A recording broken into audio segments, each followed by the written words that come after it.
You've decided you're ready to become a parent, and suddenly you're overwhelmed with people who feel they have the right to inform you on the correct way to conceive, give birth, what fears you should have, and the proper way to parent. How do you filter through the opinions?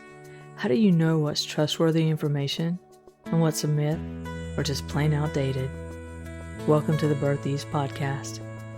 Join your host Michelle Smith and her guests as they cut through the noise and fear by sharing valuable tips, tools, and proven methods that help you connect with your own inner wisdom as you navigate the sacred journey that is pregnancy, birth, and parenthood in a more relaxed and confident manner. This podcast does not constitute, nor is it intended, as medical advice. Hello, Birth Ease families. Welcome to this heartfelt space. I'm your host, Michelle Smith. The last several episodes of the Birth Ease podcast have centered around trauma as it relates to birth. And this week's episode is the second part in a conversation that I had with Susan Dascenzi, host of the Kick Your Butts podcast, therapist, and trauma expert. Susan's brilliance really shines in our conversation. Again, it is my sincerest wish that you find as much value as I did. And if at any time as you're listening to the interview, you find yourself feeling triggered or overwhelmed by the nature of the conversation, please pause the podcast. You can always return back to it later if you choose to. And just take a moment to take a few deep, slow breaths, get up, walk around, perhaps go outside in nature. You can wash your face, your hands. And of course, if you need to, reach out to a friend, your midwife, therapist, your physician, or you can always reach out to Susan or me. Welcome, Susan, to the Birth Ease podcast. I am so incredibly grateful to have you here with me. Oh, thank you so much, Michelle, for having me. I am so honored to be here. One definition of post-traumatic stress that really has spoken to me and that I've sat with a lot is the inability to fulfill the duty that one was assigned. Like a firefighter, a police officer, they may witness some really horrific things, but when they can fulfill their duty, it doesn't create that same sense of trauma. Mm-hmm. And if you apply that to a mother or her partner in labor, who usually they feel it's their job to protect their beloved giving birth, and they can't fulfill that duty, that's where I think the trauma can seep in. Well, and again, it goes back to when we first began our conversation and you asked me for a definition of trauma, and I stated that it's really in this very broad stroke fashion, basically this inability to handle and manage something that's occurred that's been shocking to the system. Yes, yes. Well, that's the shock, right? I'm this firefighter and I'm supposed to do XYZ and I didn't or couldn't. Or I'm this doula and I couldn't. Or I'm this mom to be and was it my fault? Did I do something that caused this birth to go askew? And if we've had other trauma in our past then, which again, I will put forth that my belief personally and professionally is that every human who's walked the planet and continues to walk the planet has dealt with little t trauma. I cannot ever remember who made this quote, but it's not the things that happen to you, it's how you respond to them. Reaction is automatic. Response is choice. And I always kind of break it down by just take a look at the word reaction. React. We acted on something once because we experienced something, learned some sets of associations or meanings with it, and it got stored away in our little file folder brain. And our mind then recalls it when we've experienced something that's very same or similar, and we are reacting upon it. So I'm having this reaction. And if I've had any kinds of levels of traumatic experiences before, and I find myself reacting to something, and my mind is saying, but you should have, or you were supposed to have, because you're this mom to be, or you're this firefighter, or you're this doctor who's supposed to be able to save lives. Right. It can be incredibly re-traumatizing in a slightly different way, because it's this new experience, but it's adding on to the old trauma patterns of thought and behavior and belief. Does that make sense? It does. It does. And as you're talking, it's making me really think about the ways that we birth workers or hospital staff, that we can get re-traumatized or have that secondary post-traumatic stress, Mm-hmm. because the witnessing and feeling unable to, again, do that duty we were assigned, it really, I don't have the words. I don't have the words. It just, I can feel it in my being because my eyes are teary. And I think many of us that do birth work or nurses and doctors, you're going to the birth and you're excited to go to the birth. And sometimes that you're like, why do I feel anxious? I really love this family and I'm excited to go. Mm-hmm. But then you realize, oh my gosh, the last time I was here, the nurse pushed me to the other side of the bed instead of just asking me, could you move to the other side when she starts pushing so that I can reach all the equipment? Literally shoving me. You Wow. need to go to the other side. You can't be on this side. Or watching families be bullied, or, oh my gosh, last time I was here, I was in the room next door, and that was the birth that they lost their baby.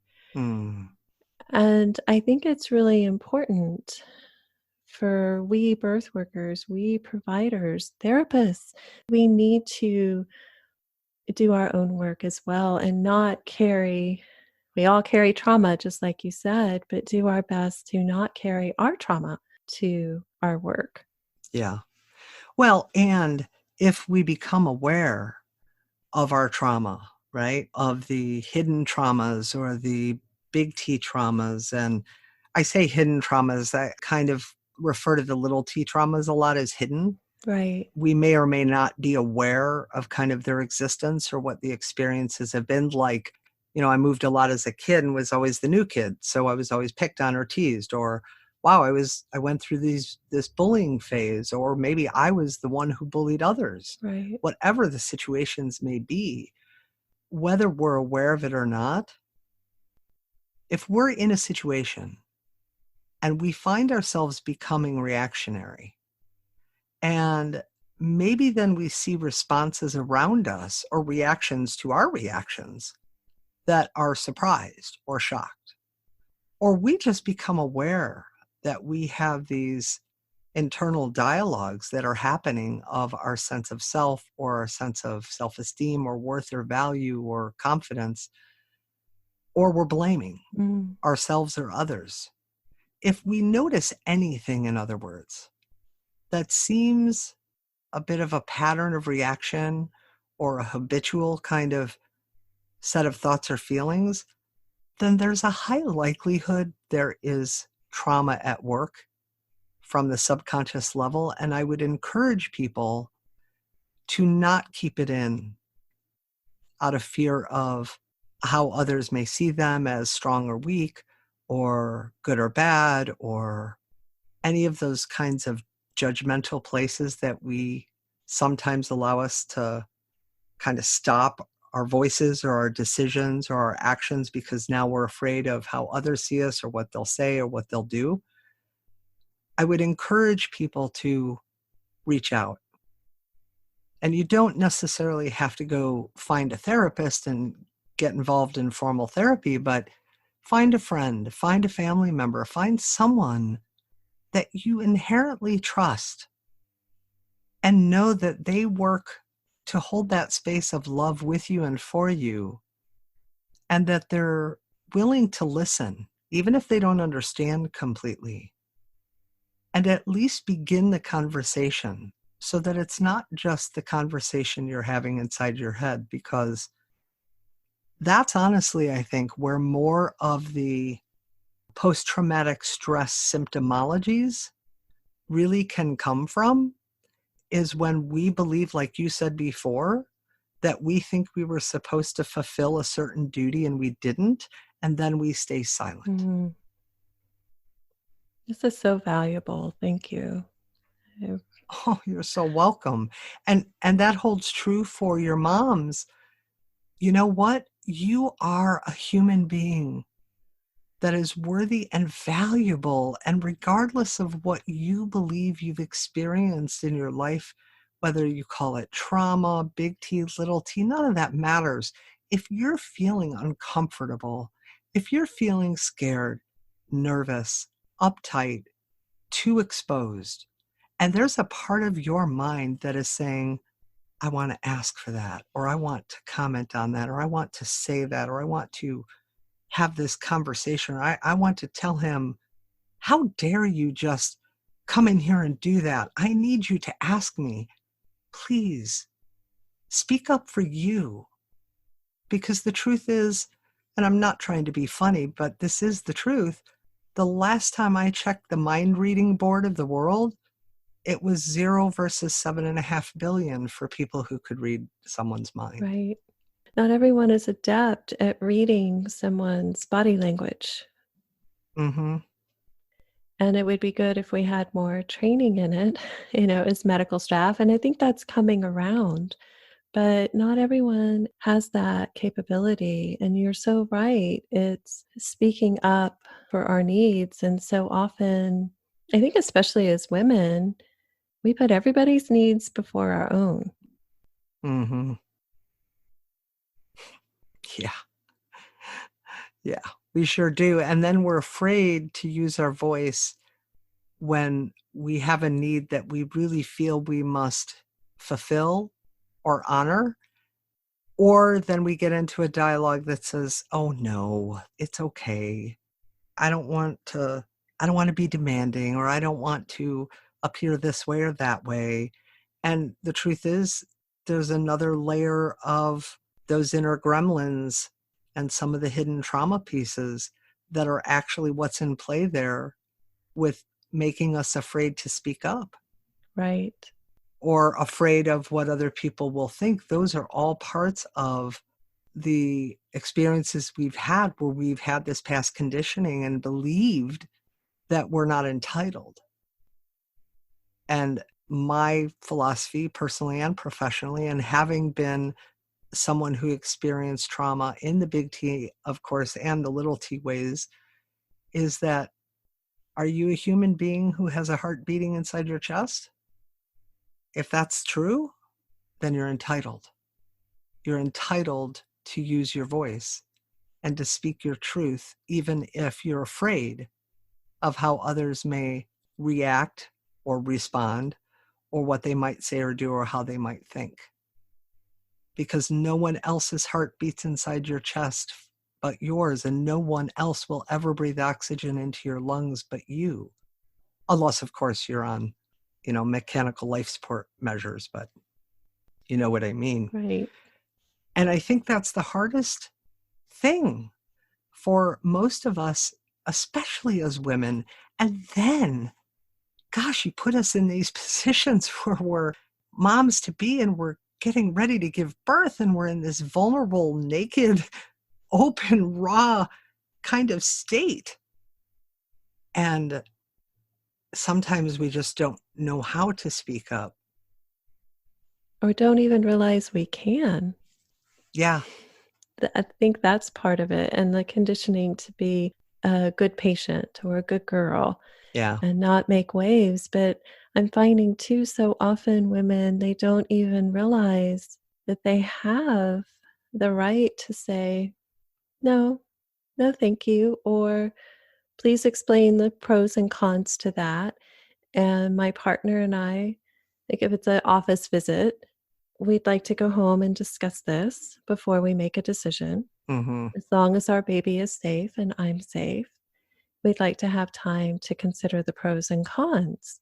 And often both sides aren't presented of the pros and the cons, the risks, the benefits, or even what happens if we do nothing. And women just leave their appointment thinking, oh my gosh, I don't even know what happened. I don't even know. Yeah. And I think, again, we can go into that flight or fight or freeze. And in the pregnancy and birthing realm, freeze is a lot of times what happens because it is so vulnerable. Absolutely. Yeah. 100%. And I think that when we start to educate and become aware that we have that right to voice our wants and needs and our opinions and ask for things. And I think that when we learn whether we've experienced trauma in our life in any way, shape, or form up to that point or not, or even aware of it or not, that if we're getting into a position where we're allowing that inner dialogue in our head to win, and again, I'm big on language, so I don't like that term, but when we're really kind of allowing that voice in our head that is speaking from fear to win out over what our heart says, like, I want to ask for this, and then the voice in the head says, but you better not because you won't be that good little patient, that it's kind of in that space right there, in that moment of decision and that little gap in the awareness of the voice in my head speaking this apparent truth from that's really been born from all my past conditioning and past experiences to what my heart is saying right now in this moment, that if I can take 1 second and take a breath and say, what is it that I really need or want in this moment to honor me or to feel safe or whatever the situation might be, chances are if you do that, you'll listen to the voice of your heart, regardless of what your head is saying.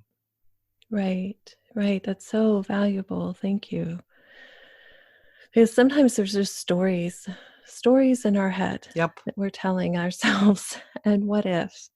What if this happens? What if that happens?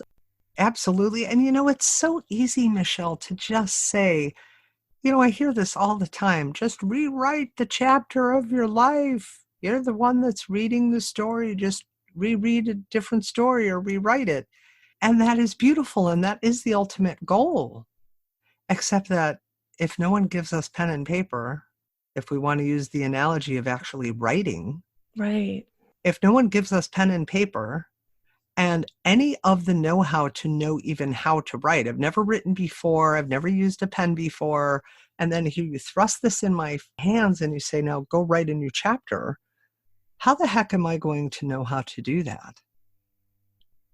I need to understand how it's possible to move through my experiences and all of those internal dialogue, thoughts and beliefs I have that are born from a lot of my life up to that point. And maybe the traumas that have been a part of my life as well. I need to understand a bit of what the tools are and how to use them in order to begin to feel like I even can. Right. Right. Right. Because those voices, the stories in your head are usually, while they're trying to protect you, they usually are not very kind Yeah. and they're not loving. And so that can be a signal. But very often when we grow up in family systems that we aren't even aware aren't healthy Mm-hmm. because it's just our way of being. It's Mm-hmm. not until maybe we get older or now there is so much more information, but it's so much your way of being that you don't even understand that maybe this behavior or that behavior is inappropriate. Yeah. And so that's the first step. And then you figure it out, but then what do you do with it? And that's where I think these tools really come in. So if someone is experiencing trauma, if they have previous trauma, or something happens that they are having difficulty processing, and sometimes because you keep dreaming about it, or it keeps just sneaking up in Hmm. your mind, where is a place to start? Like, you gave us some little tools, but where could they start in that? One of my most favorite places to start, and this will sound a bit cliche, but it's within yourself by asking, is this really true? In other words, Oh, yes, yes. so I've experienced these assaults in my life, right? 6 occasions, 4 different men over a long period of time. None of them were family. Well, very second, third distant cousin when I was a child, but not an immediate family, like way third distant removed-ish kind of thing. I always get confused with all that genealogy and the Energy. structure, right? Right. Um, and so I may not have an understanding of how to really ask, because all I look at and I go, well, yeah, it's true. This thing happened. But it isn't the factual piece of whether or not this thing happened. It's, what is the story I'm telling myself about this? Yes. That I'm unsafe, that I'm a loser, that it was my fault, that I'm worthless, that if I wasn't such a bad person, this wouldn't have happened to me, that I deserved this, that the world is scary and I'll never feel safe again. So it's very strong words like never, always. It's the self-blame. It's the kinds of things that we say to ourselves that really are internalizing it to us as a human being. So then that first great place to start is to go back into that internalized part of us as a human being and ask, is this really true? Or did I learn this apparent thought as a truth from someone else? In other words, I know by the time I was 14 years old and 5 instances had already happened, I had a belief that I was worthless. So if I was going to apply it then, like I'm offering up right now to do, then how I would have looked at it and said, okay, the fact is I've had 5 instances of assault. Am I truly worthless? Well, I feel that way right now because of these experiences, but am I worthless just because of these experiences? No. Because in my work as a therapist, quite honestly, I have truly never come across a trauma survivor who truly 1,000,000% believes with every fiber of their being that the incident that happened, the trauma that they experienced, was only 100% their fault. They might take 99.9% of it, but there's a part of them that still knows this was this thing that happened out here. But because they've internalized it, they then have difficulty separating it back out. So if you can ask yourself, is this the truth of who I am, or is this just an experience I experienced? That's one first place to start. That's really valuable, especially if a mom experiences a miscarriage, or something happens in her birth, or maybe postpartum, she's experiencing a lot of anxiety. Stopping and asking these questions could be vital, truly vital. Absolutely. And the one caveat is that, like with the example you just offered up, and it's similar in like sexual assault situations as well, or sometimes other big T trauma kind of, situations, like if you live in an area where there's a lot of flooding or hurricanes or tsunamis or tornadoes or things like that, and you've experienced something more than once, you can start to internalize it and go, well, this has got to be my fault. But especially in the case of the connection that mom has to child, and then there's a loss, whether it's early on in the pregnancy, midway through at the end, a stillbirth, after the fact. we tend to go, what did I do wrong? Right. How could I have prevented this? And maybe I'll be irresponsible in saying this. I hope not for your audience. Please know that I've had 23 years of professional experience working with thousands and thousands of people. And I have met many, many moms who lost their children and went through these periods of, it was my fault. And sometimes they even participated in activities that one on the outside could look at and judge them for and say, well, yeah, you probably had a hand in it, such as in drinking or using drugs or engaging in other types of behavior that are very high risk like that. And the truth is,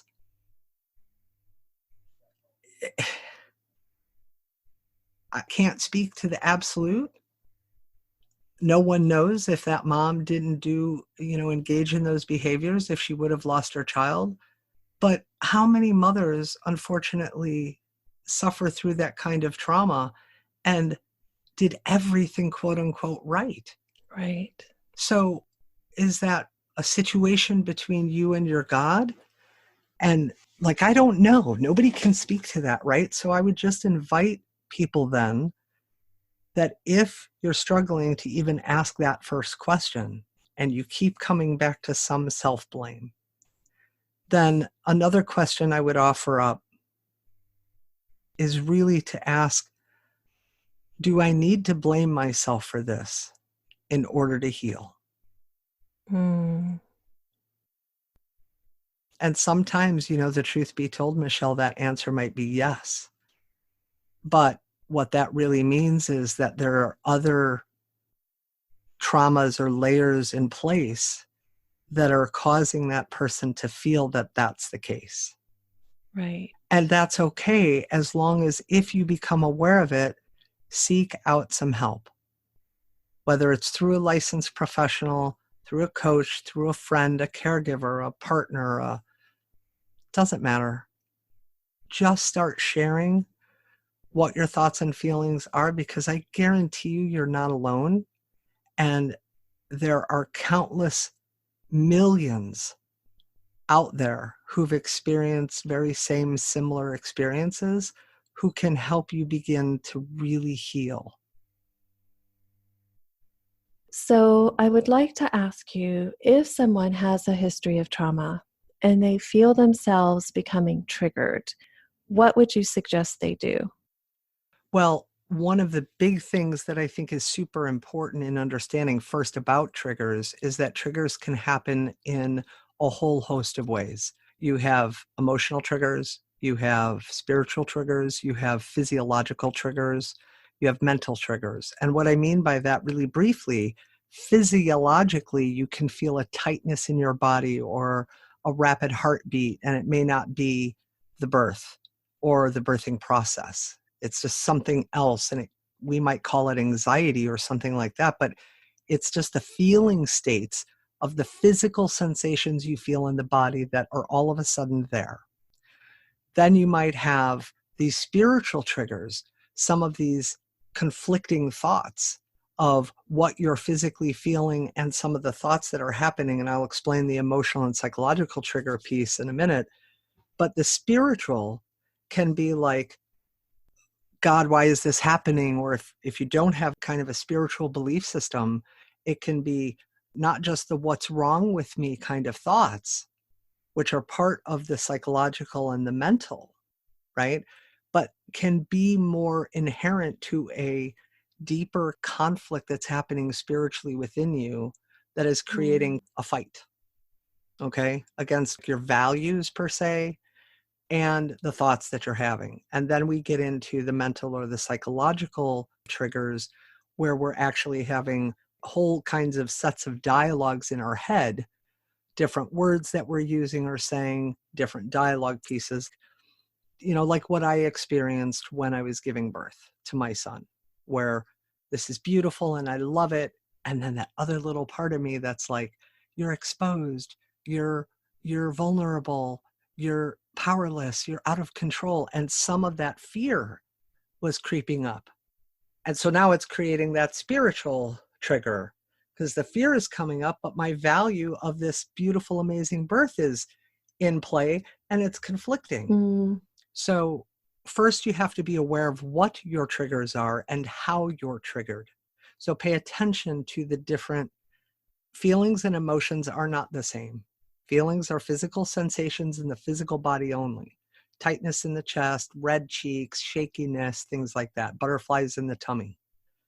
The emotional and mental, psychological kind of altogether triggers are the things that I'm thinking, the labels I'm giving it, the words that I'm having in my head or out loud, and that reactionary place of stop. Like I want to say stop, don't, but I keep my mouth shut. So be aware of those triggers and then ask yourself, what will happen if I ignore these triggers and just allow the triggers to keep triggering me? Versus what might I be able to do in this moment to ease the trigger? I'm not trying to remove the trigger and get rid of it. You can't. You can learn to walk with it in order to move through it and past it, but you will always walk with it. I will always have those triggers. Will they be triggered? Not really anymore at all. But are they still there? Well, yeah, because I can't actually change the past experience. But because I've learned to walk with it, love it, and accept it. Now, this is just where I'm at, okay? And I want to say that if any of you out there listening have been triggered by any of our conversation today or anything I've said, please know that the trigger alone is kind of a beautiful, I'm a little afraid to say gift, but it's a beautiful gift in this moment to say, hey, I'm here and I'm trying to express to you, and you're not listening. Yes. It's about honoring. And just like what we talked about in birth or other instances where we want to be listened to and to be heard, I feel like our body remembers, our psyche remembers, and it wants to be honored and be heard. Yes. Yes. So honor and hear it. And it's not that easy to do when you haven't really learned how and you haven't really practiced. So in a moment when you're finding yourself being triggered and feeling triggered and you're finding yourself becoming reactionary, again, just take that gap of one tiny second, if you can. Practice this maybe in times when you're not so triggered, right? A spouse says something to you and all of a sudden you're feeling like yourself getting a little angry or upset, then take 1 second, just one moment, and go, take that quick breath and go, okay, Right. what am I saying to myself in my head about this with what he or she just said? What am I feeling physically? What am I thinking? And then go, okay, I may not know how to deal with the trigger at all right now, but I'm going to honor and hear it. How would I choose to respond if I wasn't triggered? Oh, that's so helpful. And see what happens. Yeah. Yeah. That's so helpful. Thank you. Thank you so much Aw. for this interview. It is, I realize I'm going to say a lot in my podcast. I'm teary, but I feel that my guests are offering such incredibly open and valuable information or experiences. And I'm just so grateful for everything you've shared. And so, if there were one pearl of wisdom or bit of advice that you would like to share with my birthies families, what would that be? First of all, thank you so much. It's been an absolute honor, deep honor to be here. I am so incredibly passionate about people stepping into who they are at the core.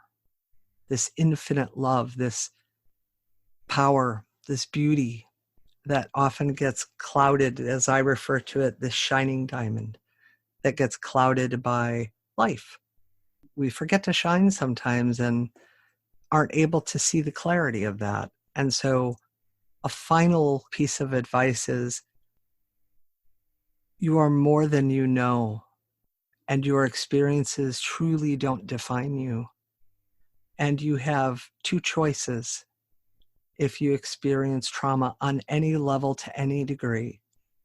That is, you either give your power away to the trauma or you take your power back from the trauma.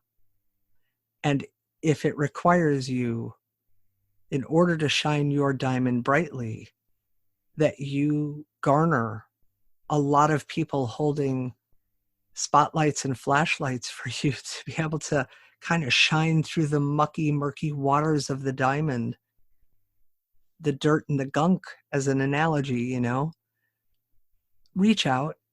And if you're still struggling,